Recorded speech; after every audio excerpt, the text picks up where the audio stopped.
Olá, que a paz do Senhor esteja com todos. Desejo que o dia e a semana de todo mundo sejam repletos de muitas bênçãos. Amém. Hoje a gente vai mergulhar fundo numa passagem da Bíblia que, olha, muita gente conhece de nome, né? Com certeza. Mas que talvez nunca tenha parado para pensar na dimensão inacreditável que ela tem. Estamos falando de Ezequiel 37, a famosa e, vamos combinar, um tanto assustadora visão do Vale de Ossos Secos. É uma imagem muito forte. E para nos guiar nesse mergulho, a gente está usando um material de estudo com uma perspectiva bem específica, a de que as profecias podem ser lidas de forma literal e conectadas a eventos históricos. A nossa missão aqui é tentar desvendar como essa visão de mais de 2.500 anos poderia ser um roteiro para a história moderna de Israel. E claro, o que ela tem a dizer pra gente hoje. Exato. Ok, vamos lá. Perfeito. E para começar, a gente precisa sentir o impacto daquela primeira imagem. Deus leva Ezequiel para um vale. E o texto não diz que tinha alguns ossos. Diz que o vale estava cheio de ossos. E o detalhe mais importante: Que eles estavam sequíssimos. sequíssimos. Isso não é só poesia, sabe? É uma declaração de óbito. Não existe nada mais morto que um osso ressecado pelo tempo. É o fim da esperança do ponto de vista humano. Uma imagem de desolação completa. Total. E é nesse cenário de impossibilidade que Deus faz a pergunta: Filho do homem, estes ossos poderão tornar a viver? Que é uma pergunta quase retórica, né? A resposta óbvia seria não. Exatamente. A ideia é essa: tirar qualquer solução humana da jogada e deixar claro que, se algo acontecer ali, vai ser uma obra puramente divina. Entendi. E o nosso material de estudo divide o capítulo em 3 partes para facilitar. Primeiro, a visão em si. Certo. Depois, a explicação que o próprio Deus dá sobre ela. E, por fim, algumas revelações adicionais sobre essa restauração. E é na interpretação da visão que a coisa fica, assim, realmente impressionante. Essa linha de estudo conecta as etapas da visão com acontecimentos bem específicos dos últimos 150 anos. A primeira coisa que Ezequiel ouve quando profetiza é um barulho. Isso, no versículo 7, houve um barulho, um som de chocalho, e os ossos se juntaram, osso com osso. Um barulho no meio do silêncio da morte. É potente. É. E a interpretação que a gente está seguindo hoje não vê isso como um barulho só, mas como uma série de barulhos históricos, sabe? Que começaram a sacudir o povo judeu que estava espalhado pelo mundo. Uma série de barulhos. Como assim? O primeiro grande barulho seria a primeira onda de imigração judaica em massa para a Palestina a partir de 1882. Peraí, vamos com calma. A gente está dizendo que um barulho profetizado no século VI a.C. pode ser um movimento migratório específico no fim do século XIX? Então, essa é a chave dessa linha de interpretação que alguns chamam de dispensacionalista. A lógica é que a profecia muitas vezes se cumpre em etapas ao longo da história. Entendi. E esse primeiro barulho foi, na verdade, um grito de dor. Milhares de judeus na Rússia começaram a sofrer perseguições terríveis, os pogroms. Que eram massacres organizados, basicamente. Exato. Violência incentivada pelo governo. Fugindo dessa brutalidade toda, muitos começaram a ver o retorno à terra ancestral como a única esperança. Foi o primeiro movimento significativo de ossos se movendo de volta para o mesmo lugar. Foi uma fuga, então, não um retorno planejado. E o segundo barulho? O segundo barulho foi ainda mais alto. A Primeira Guerra Mundial. De 1914 a 18. Isso. A guerra redesenhou o mapa do mundo. O Império Otomano, que controlava a Palestina há séculos, foi derrotado.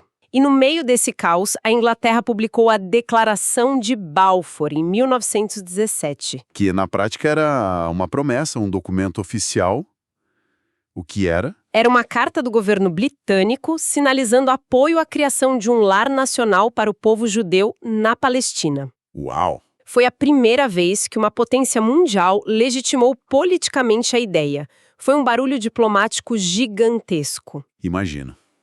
E o terceiro? O terceiro barulho, infelizmente, foi o mais ensurdecedor de todos: a Segunda Guerra Mundial e a tragédia do Holocausto. Sim. O extermínio de 6 milhões de judeus chocou a consciência do planeta. E essa tragédia sem precedentes gerou uma onda de compaixão e um senso de responsabilidade global. A ideia de que o povo judeu precisava de um lugar seguro, um Estado próprio, deixou de ser um sonho e virou uma urgência. E essa urgência levou direto à resolução da ONU em 1947, que recomendou a criação do Estado judeu. Exatamente. E tudo isso culmina, então, na proclamação do Estado de Israel em 14 de maio de 1948. Esse seria o momento em que os ossos finalmente se encaixam, osso com osso. Perfeitamente. Aquele som de chocalho atinge o seu clímax. Com a criação do Estado, centenas de milhares de judeus de todo o mundo, sobreviventes, refugiados, imigraram para Israel. O esqueleto da nação, espalhado por séculos, estava finalmente montado. Ok, o esqueleto está montado, uma imagem poderosa, mas ainda um esqueleto. Não é uma nação viva. E a profecia continua, certo? Não para. E o próximo passo é fascinante. O versículo 8 diz: os ossos foram cobertos de tendões e de carne. Se os ossos são o povo reunido, o que seriam os tendões e a carne? A interpretação aqui aponta para a formação do tecido social, da identidade nacional. Pensa bem, eram judeus vindo da Alemanha, da Polônia, do Iêmen, do Iraque. Falavam línguas diferentes, tinham costumes diferentes. Totalmente. Faltava um sentimento de corpo único, faltava liga, como você disse antes. E como essa liga foi criada? Na necessidade. Eles se organizaram em comunidades pioneiras como os kibbutzim e os moshavim, e a hostilidade constante dos vizinhos forçou esses grupos diferentes a criarem um exército unificado. A defesa uniu todo mundo. Uniu. A necessidade de defesa e de construção conjunta criou os músculos e os tendões que conectaram todos aqueles ossos e os transformaram num corpo funcional. Faz todo sentido. E depois da carne e dos tendões, vem a pele. Isso, o versículo continua. E depois de pele. A pele é o que nos cobre, nos dá forma, nos torna visíveis para o mundo. As instituições do Estado. Exato. A pele é interpretada como a criação de um governo, um parlamento, uma moeda e, o mais importante, o reconhecimento internacional. Quando os Estados Unidos, a União Soviética e outras nações reconheceram Israel, eles estavam reconhecendo a pele desse corpo. O corpo agora era visível no mapa. Temos então um corpo completo. Esqueleto, músculos, tendões e pele. Parece que a profecia se cumpriu. Mas o versículo 8 termina com uma frase que, nossa, dá um arrepio. Mas não havia espírito neles. Um corpo completo, mas um cadáver. Exato. E essa é a parte mais intrigante.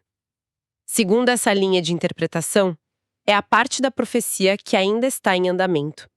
Como assim? A visão descreve uma restauração em duas grandes fases. A primeira é nacional, política, física. A segunda é espiritual. A primeira, como a gente viu, parece ter se desenrolado de forma impressionante na história. Certo. Mas a segunda, a entrada do espírito, do sopro de vida, é vista como um evento futuro. E o que seria esse despertar espiritual? Seria o reconhecimento nacional de Jesus e Yeshua como Messias. Ah, entendi. A realidade hoje é que a grande maioria da população judaica em Israel, embora culturalmente judia, é secular ou religiosa de uma forma que não aceita Jesus. O material aponta para outras profecias, como Zacarias 12, que diz que um dia eles olharão para aquele a quem traspassaram. E haverá um arrependimento nacional. Exato. Segundo essa teologia, é só depois disso que Deus vai derramar seu espírito sobre eles, completando a visão de Ezequiel e trazendo vida plena àquele corpo. Essa leitura histórica é de tirar o fôlego. Mas alguém poderia dizer que é um pouco de, forçar a barra. Olhar para a história que já aconteceu e encaixar a profecia. Como essa linha lida com essa crítica? É uma crítica justa e importante. A defesa dessa perspectiva é que a especificidade e a sequência dos eventos são precisas demais para serem só coincidência. Pensa bem, uma nação destruída, dispersa por 2 milênios, sem terra, com a língua morta, e de repente, em menos de um século, tudo acontece numa sequência de eventos mundiais que as traz de volta. Para esses estudiosos, isso é a assinatura de um plano maior. Entendi. É ver o cumprimento em tempo real, não forçar um encaixe. Exatamente. E além dessa interpretação histórica, o próprio texto de Ezequiel dá outras chaves, né? Mais simbólicas. Sim, o próprio Deus oferece uma metáfora poderosa. Ele diz que o vale de ossos secos é toda a nação de Israel e promete: eu os tirarei de seus túmulos e os trarei de volta à terra de Israel. A imagem dos túmulos é muito forte. Muito. A fonte destaca isso. A dispersão dos judeus pelas nações é comparada a estarem enterrados em cemitérios estrangeiros. A reunião em Israel é literalmente uma ressurreição. Nossa. E essa imagem ganha um peso trágico quando a gente lembra que, segundo estimativas, uns 13 milhões de judeus foram mortos em perseguições entre o ano 70 e 1948. Deus está resgatando seu povo da cova da história. E tem também a parte dos 2 pedaços de madeira que sempre me chamou a atenção. Ah, sim, a unificação das tribos. Isso. Ezequiel tem que pegar um graveto para Judá e outro para José ou Efraim e juntá-los. Isso é sobre curar uma ferida antiga. Exatamente. É uma profecia dentro da profecia. Desde a morte do rei Salomão, o reino se dividiu em 2. O reino do sul, Judá, e o reino do norte, as outras 10 tribos. Que se perderam na história, em grande parte. Se perderam. Foram levadas pela Síria e se assimilaram. A profecia aqui promete o impossível, a reunificação de todas as 12 tribos. A cura de uma divisão de milênios. Isso aponta para o futuro reino do Messias, a quem o texto chama de meu servo Davi. É uma visão de futuro gloriosa para Israel. Mas, e para nós, hoje? O que essa imagem de um vale de ossos secos nos diz? Nos diz tudo. O nosso material traz 2 aplicações práticas muito fortes. Certo. A primeira é que essa visão é um modelo de reavivamento de Deus. Ele pega o que está espiritualmente morto, uma pessoa ou uma igreja, e transforma num exército numeroso. E a nossa parte nisso é fascinante. Deus manda Ezequiel fazer algo ridículo. Profetiza a estes ossos. Falar para um cemitério. Exato. Da mesma forma, somos chamados a proclamar o evangelho a um mundo que muitas vezes parece um gigantesco vale de ossos secos. Nossa tarefa não é dar vida, mas é obedecer e falar. É através da palavra que o Espírito opera. E tem outra aplicação que é quase um puxão de orelha, né? Sim. Um olhar para dentro da própria igreja. A fonte nos convida a refletir se, muitas vezes, o nosso testemunho como corpo de Cristo não se parece mais com esses ossos espalhados, cada um no seu canto, sem conexão, inertes. É uma imagem dura, mas muito necessária. E confesso que me confronta pessoalmente. Quantas vezes a gente vê mais divisões, mais projetos pessoais do que o corpo vivo e unido que Cristo sonhou? Pois é. O texto, então, se torna um chamado poderoso para a gente buscar a unidade. Uma unidade real, baseada na verdade, na santidade. É um chamado para orar e trabalhar para que os tendões e a carne do corpo de Cristo se fortaleçam. Uau! Então, para resumir, Ezequiel 37 é muito mais do que uma história de terror com esqueletos. Muito mais. É uma profecia de múltiplas camadas. Tem esse desdobramento histórico sobre a restauração de Israel, que parece se cumprir diante dos nossos olhos, e, ao mesmo tempo, é uma ilustração riquíssima sobre o poder de Deus para ressuscitar o que está morto. Seja uma nação, uma alma ou a própria igreja, perfeitamente colocado. E isso me deixa com uma reflexão final. Pois não.